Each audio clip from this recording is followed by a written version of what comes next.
We are going to have a YouTube sort of day at LarryTheGM.com and the Patreon group. So what I'm going to do here is I put out a couple articles this week that I really felt like I needed to put a video out, and I haven't done it because I was working on the second part of this article. So what we're going to do today is we're going to put both videos out for the year in review and to look forward to the 2024 season. Each article will have its own video. I'll do that video right after this one. And then tonight, if you are a Patreon member and you're seeing this video, please come to our group chat, our forum tonight. You got the links at the Patreon site, so please come join us there, and or just come click on the links, and you can have your choice of coming in here onto the Restream site with me and host. I think Clint the Scout is planning on coming and joining us, so that'll be exciting. Or if you prefer, just you can chat with us on the YouTube side. So there's the options for you. So today, let's get into. Well, before I do that, I want to do my promos. So, folks, if you're watching this video, please jump onto the YouTube site. Well, you're probably the way I set it up. You're watching it on YouTube. Please join. Please like the video. So we subscribe to the channel on YouTube. We're gaining members there, but we need just a few more to get up to 100. That'll be sweet to get to 100 subscribers on YouTube. And hey, you can post a comment on the videos as well. That all helps the old YouTube algorithm. And then also, if you're not a member at the LarryTheGM.com site, jump on the membership there. There's links on the homepage to become a member, and you can also like the articles there, and you can also comment once you're a member. So please take advantage of that.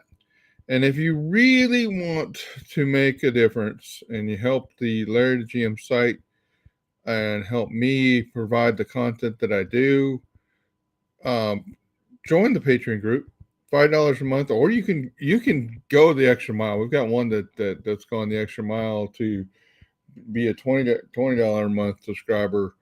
But hey, $5 a month, and you have the option to you'll get the articles early, and you'll have an opportunity like we have tonight. So that's the promos, and with that, let's get into it. So the 2023 season year in review. What I wanted to do with this is I want to take a step back and help folks understand the system. This article actually does two things for you. It helps you understand how I project the season, what kind of season the Astros are going to have, and also project how I project win totals for the year, and all those sorts of things. Then it also takes a look at, like, how did the Astros do relative to what we thought they would do last year at this time, and or before the season, and how did they do relative? How did the other teams do in the MLB? This is an Astros centric article, but this is one of the really an MLB article because every team is listed on here, and we talk about a bunch of them through the article. So what we're going to do is we're going to look back at the 2023 season and how the Astros ranked position by position in WAR. This is a WAR-centric article, so you'll learn a lot about working with WAR as you read this, as I talk about it. And we're going to look at the position by position to identify strengths and weaknesses in the past season, so we can think about those for the season going forward. We'll look at the rank of the overall team wars. We'll look at how the final team war compared to the projected war for the season. So how did the Astros do at delivering the war that we thought they were going to do? And then we're going to look at how the final team wars, the actual wars compared to the actual win totals. So there can also be a gap between the performance and the result and the wins that resulted from that. So we'll dig into that. Then we're going to look at the actual 2023 win total compared to projected WAR win total. So we'll go back to the projections and say, how did those projections for wins compare to the final 2023 win total? So we're looking at two different things there. Essentially, it's two steps: projected WAR that can be translated into wins, then what they actually won, or about how they actually performed a WAR. So there's the projected WAR to actual WAR. Then there's the projected wins to the wins that the WAR would have indicated, and then there's the actual wins that actually happened. Two-step process. We'll look at all that. And then we're going to look at what we said last year, and what I'll reiterate again as we talk about this stuff, is that the most important aspect to really think about with these WAR numbers that we're going to have is their relative rankings. So we'll look at the relative rankings compared to the projected rankings, and we'll learn some things through the process there. At the end of this, then we'll summarize all that to say who was underrated, who was overrated, and who maximized and who minimized their talent. Okay, so that's where we're headed, and I think that this is a really data intensive article, and maybe I can talk people through it. All this data comes from Fangraphs, and I really appreciate the way they present the data, that I can pull it in a way that makes it something to read. I probably need to put that paragraph in the 24 article that I see it. All right, so this is the WAR table, and I know this is a huge eye chart. So there you go. Larry, that's too much information. Well, just relax for a little bit. We'll talk through it. So the key thing with this WAR heat map is red is good, blue is bad. So the darkest reddest team here in any one of these columns will be the best team for WAR in that position. So you can see the Brewers 6.2 WAR at the catching position. That was number one. And these are the actual delivered WARs for the season. And these are the WAR delivered while that player played that position. So the WAR that Yonder Diaz delivered, or actually in his case, like, didn't deliver because he actually had a negative WAR as a DH, I believe. The Yonder Diaz WAR that he delivered as a catcher is what's in here. When he played catcher, when he played DH, those numbers are at DH. The few plate appearances he had at first base, that's in the first base column. So that's how I do it. So we're purely looking at the position and how that player did, how the players on that team did when they played that position. So here, the Astros line here's in yellow, just to make it highlighted out, and you can see down at the bottom, I'm giving you the relative rank. So if the data is just too much for you, you can see the Astros ranked 25th in the catching position by WAR, 25th in first base by WAR. The two worst numbers on this chart for the Astros, and 25th when they pinch hit. The other numbers, and a lot of the other numbers are pretty good. The DH numbers are not quite as good because a lot of the DH WAR, or when you think of Alvarez, a lot of his WAR occurred when he was in left field. That's what elevates the left field number. And the other thing is the pitching is pretty mediocre here. Really, the overall pitching 14th in the league and 11th starting pitching, and the vaulted relief pitching that the Astros had in the 2022 season was below average in WAR delivery in 2023. So we dropped off from 2022 to 2023.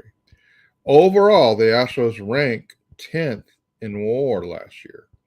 And this kind of gives you an understanding of why they finished where they did, understanding that, hey, again, it's the rankings that's really the most important thing here. The overall rank of WAR was 10th. They actually did better than that from a win total, but that's where they sit. Now, let's talk about, the if you look at it from a, what would this win total have projected to do? So this is kind of summarizing that data. We're looking at the hitting. The hitting was fifth. The pitching was 14th, as I said, overall 10th.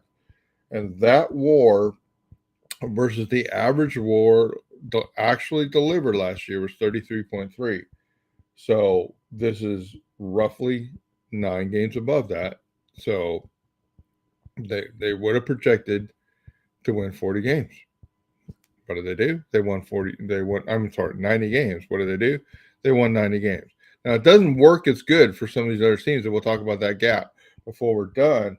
But the Astros projected, their WAR would have projected them to win 90 games, and that's exactly what they did.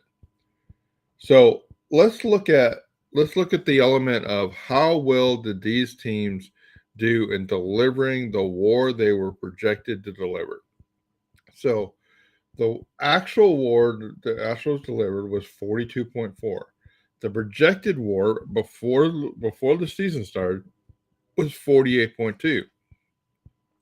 So they lost almost 6 WAR from the projection. Now you can say that some of that was injuries. A big chunk of that was Bray not performing where you're supposed to. A lot of the relief pitchers not performing as they had performed the year before. But overall, guys, the average team on this list, you can kind of see it, and by the whitest of the cells, the average team on this list delivered 7.4 more or less. So there's a whole bunch of factors like why don't they deliver the WAR they're projected to? Well, and you can see that the average team delivered 7.4 worse than before. Now, one of the things I've always thought about these numbers is they were fairly conservative when you look at them. But players like Brantley, who were projected earlier, and when this projection were done, were projected to have more plate appearances than he ended up having. So there's a huge WAR drop, right? And so you have injuries that happen. You have performance levels that don't. Maldi didn't perform as well as WAR would have projected him to have. Abreu didn't perform as well as his WAR had, and some of the other pitchers didn't do as well as in addition. So there's the 5.8, which is actually better. What I'm trying to say is the 5.8 less than that. What was expected is better than the 7.4 or less. And one of the things I also added here is because I think the theory or the knee-jerk response would be the injuries, right? And you can see the Astros here are one of the least injured teams by total days lost by injuries. Now that doesn't account for who was injured, right? And so there's a little bit of, because losing Alvarez and losing Altuve, obviously more impactful than losing Maton for a week. So not all injuries are created equal, but on this scale, I've made them equal. But you can see that the top teams on this list generally had fewer injuries. The bottom teams on this list had more injuries. Okay, more lost days. Now imagine yourself as a Chicago White Sox fan, where your team was projected to have 40.4 WAR, and your team really delivered 13.4 and had a terrible season.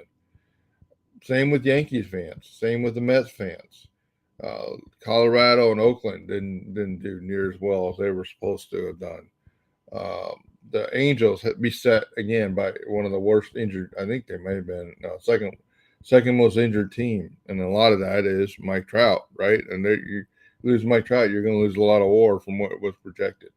So this is the scale, and I think this is an interesting dynamic to understand how well did these teams do at delivering the WAR they were supposed to, and understand the Astros were slightly better than the average team at delivering the WAR they were supposed to, even though that was less 6 less than what it was supposed to be. All right. Again, that's why we really talk about ranks, and we'll get to the rank part of that before we get into that. Let's talk about how teams did at the actual WAR they delivered. How did they turn that into wins for the season? So WAR is wins above replacement, right? So if the average WAR was 33.3. You take the subtraction of that. That's for the Astros. They were 9 above that. 9 plus 81. That's 90. That's how you get to the 90 number, right? Well, it wasn't so smooth for some of the other teams. But here we are. The Astros right at 0. But look at the Baltimore Orioles here. The Orioles, their actual WAR was less than the WAR of the Astros and several other teams that are further down on this list, right? The Baltimore Orioles' actual WAR is less than Chicago's actual WAR. Now, some of this comes into like they must have won a lot of close games. That's what I would take from that. But here they are. Their projected win total was 89, and their actual win total was 101. They lead this chart and turning wins, turning their WAR into wins. Right? They did better, way better than they were supposed to have done. So you can see how that works, and you can see the Royals are down here. They should have won 67, and only won 56. The Padres are one of the most interesting teams on this entire chart. We'll talk about them several times here. They should have won 92 games, and yet they only won 82. They should have been in the postseason, but they weren't. And, they should have been in the postseason instead of the Diamondbacks. So there you go. And so you can see, you can go to the article and see, look at your other favorite teams, but you can see where they are on this list.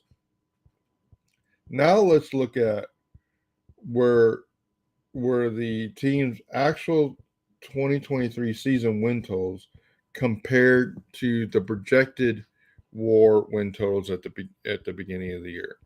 So this takes in both elements of what we just talked about. The ability for the team to deliver the WAR it was supposed to have, and the ability for that team to translate that WAR into wins. So now we're just going to go from the projected WAR, what the wins that should have meant, and the actual win total. All right, we're going to take out the middle step. So here we were with, and I told you the Padres were one of the most fascinating teams on this list, right? The Padres here were projected to have, I think, the second highest WAR of any team in baseball, if I'm remembering that right. No, the highest WAR of any team in baseball. They should have had 98 wins that were projected to have, and they only won 82 games, minus 16. But we talked about the White Sox were even, were terrible at translating their WAR into wins. They're also terrible at delivering their WAR. So there you go. And I listed out the two different elements. So the ability of the teams to deliver WAR that was projected, the Rays did a great job. The Cubs did a great job. The Rangers did good. The Braves did good. The Mariners did good. And the Orioles did good at delivering the WAR that was projected to. And then how did the team's ability to translate that WAR into wins? Again, as we just talked about in section 4 there, the Orioles did great. The Brewers did great. The Orioles did incredible. The Brewers did great. The Marlins did great. The Nationals did great. And the Yankees and the Reds did good. What's interesting is some of these teams didn't deliver the WAR, but then over-delivered the wins on that WAR. So the Yankees are here terrible at delivering the WAR, but actually were pretty good at translating the WAR into wins. So those two factors kind of offset each other. So what's interesting is you look at that table, you see that, the Baltimore bright red here in this column. But you can see the Astros here translated that the preseason WAR should have had 88 wins, and here they are, they have 90 wins. So pretty cool, huh? Okay. So let's look at the actual wins versus projected wins, and I put it on a graph. So each one of these spots, I took one is the x-axis and the y-axis here. Actually, y-axis and x-axis. Y-axis actual wins, x-axis preseason projected wins. You see that the scatter of this. So what this cautions is, this is a little bit of a challenge to say, hey, we got the projected WAR, and I mean, this is what you guys have had. This is the criticism you guys are giving me about using the system. Like, Larry, you can't use this, and I say, well, I don't exactly use this because we're about to go into. I actually use the rankings to really consider the teams. But here we are with the Astros, and I guess what I would say is the Astros have typically been fairly healthy because of the age of most of their pitching has been young, and so they've been able to be pretty close to their projected wins for several seasons now. So the Astros are the orange dot on this graph, and they're one of the closest to delivery what they were supposed to. All right, well, let's talk about the actual win rankings compared to the projected win rankings. So if we look at, so this is rankings, right? This is what we started with that. The ranking numbers are going to be these numbers, right? So overall, the Astros ranked 10th at the beginning of the season. This is what we're going to look at, the rankings of these numbers. Okay, so, and excuse my dog, she's hearing the trash truck outside. So the actual win ranking for the Astros, they were tied for sixth at 90 wins with Texas and Philadelphia. Their actual WAR ranking at the beginning of the year, before the season, the actual WAR ranking at the end of the season, was 10th. The preseason WAR ranking was 7th.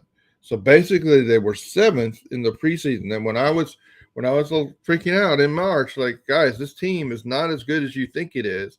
It's the 7th highest ranked WAR team. That doesn't translate into a World Series team.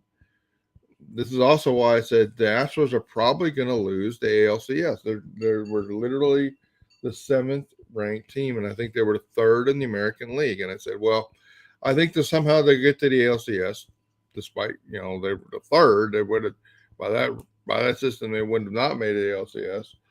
But I see no way that this team is going to win the World Series. Now, what was wild about the 2023 postseason is a bunch of those teams that had better WARs, better performance, better win totals during the year, they all fell away, and it was down to 2 teams that were here: the Texas Rangers, the Houston Astros with the 6th most wins, and the Philadelphia Phillies and the Arizona Diamondbacks, who had the 12th most wins. So that's kind of wild that the playoffs came because, and I've said it multiple times, the playoffs are a crapshoot, right? And so this is how it gets translated. So this is how, when you look at the rankings, all right, the Astros were 7th ranked, and then in turn became 6th ranked, right? So the preseason WAR rank and the actual WAR rank, and their actual win rank, this should be. So there you go. That's where we are with that. Okay, so who was overrated? Who was underrated? Who was minimized their talent, and who maximized their talent? Well, the Yankees, Mets, White Sox, Padres, Red Sox, and Angels were all overrated. They all failed pretty strongly at being able to translate WAR into actual WAR. The Cubs, Mariners, Orioles, Reds, and Rangers were all underrated. They all were able to deliver more WAR than was projected that they would. Who was able to actually turn that actual WAR into wins? The Cardinals and the Padres actually were terrible at turning that WAR into wins, and the Orioles maximized, as we showed you, by overproducing wins for the WAR that they delivered. So the Orioles, Marlins, and Brewers did a good job at that. So with the Orioles being underrated and maximizing their WAR, is it any wonder that they won 12 more games than we thought, right? They did a great job. And the Padres being overrated and minimizing the delivery of their WAR, is it any wonder they lost 10 more games? So the question is, like, are the Astros going to have any of these extreme dynamics? Well, they haven't for a while now. So we'll see. That's one of the things I'm going to monitor as the 2024 season happens. But one of the things I would say is for our Astros this. While some players excelled more than expected, like Chas McCormick, others were significantly worse. And the team was very much who we thought they would be. They were the 7th ranked WAR team coming into the season, and they were the 6th highest win total team at the end of the season. And this is critical in our understanding. Like, hey, as we're headed to the 2024 season, I think we can look at the Astros as probably a team, and this is one of the things that we'll be judging. Like, are they sending themselves on injury risk? Well, I think as much as we'd like having Verlander, he is an injury risk at his age, right? So they're little higher risk. But there you go. That's the 2023 WAR delivery story breakdown now complete. And I'm going to get off, and then we're going to come right back, and we're going to talk about the 2024 season. So jump on to the YouTube for that there. But there you go, Astros fan. That is the 2023 season. Hopefully that helps you understand this article a little better. And we'll have a good day. And again, like the video on YouTube, subscribe to the YouTube channel, help us get to 100 subscribers. Join the website, subscribe to the website, like the articles on the website, comment on the website, comment on the video, and then biggest plus you can do for me and the site, being able to eventually get to being able to do some promotionals for the site, is to subscribe to the Patreon channel and become a Patreon member, $5 a month, and really help our site grow. So there you guys. Thank you. And we'll talk to you in just a minute or two. Thanks. Bye-bye.